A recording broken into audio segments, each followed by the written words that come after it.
Imagine what? Trononawa, Constantine with Golera, imagine. Good morning to you. Good afternoon, wherever you are. Hope we're all keeping well. Now, to imagine go hauling. It's a beautiful morning here. Ton Greenig Tanif, the sun is shining. Neil Ain Scammels to spare. There's not a cloud in the sky. Now, to say Suckwa, it's frosty this morning, but it's just beautiful morning. Now, I'm sitting here on what could be described as a Victorian, Georgian, Edwardian, Regency dining extension table, and it came to me in parts. These are the ones that you'd open out, as you can see underneath me here. You'd have a cranked handle and you'd wind these open and it'd extend out to about 8 feet long.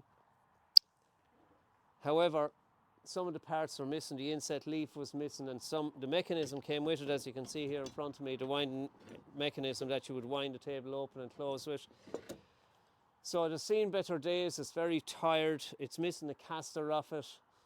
It has a big burn stain here where I'm tracing my fingers around. So when the client saw it, we decided, do we put it back as an antique again?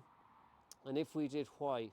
Because you'd need a room for this. These were designed for the old colonial style houses, the imperial jobbies, the old estate houses. So they were in very, very large rooms in their normal habitat or their normal environment. In today's world, we're living in smaller spaces, as we all know. So the ladies decided in this case, look, let's just trim it down and make it into an occasional table that they can actually use.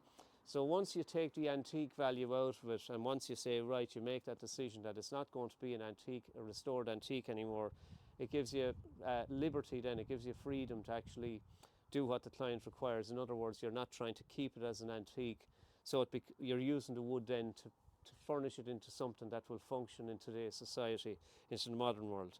And that's a good thing as well. I've done that with a few of these tables now, because they're not fit for purpose, because they belong to a different era from the 18th, 19th and early 20th centuries, that in today's world we need to utilise them for other purposes. The beauty of a piece like this is that we can retain the legs, no big deal with that. In our case, we're going to take off the casters and we'll do a cup probably on the lay there to sit under it. Haven't it worked out yet. The tops are more than likely, they're probably Honduras mahogany or the Brazilian mahogany. They may even be Sapelli. I doubt very much they'd normally be Honduras or Brazilian. So there's no inner leaf.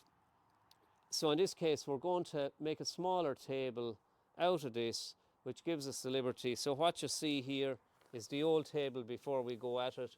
So the surfaces aren't flat anymore, so we have the liberty now of reworking the wood completely and coming back to a dark type table that will be a bit smaller in width but will maintain its length. So here's the starting point, as you can see. So hope you'll follow along on this. I hope what's vacant. Good on you for looking. Feckin' to Galua, we'll see you soon. And tug the buggy, take it easy.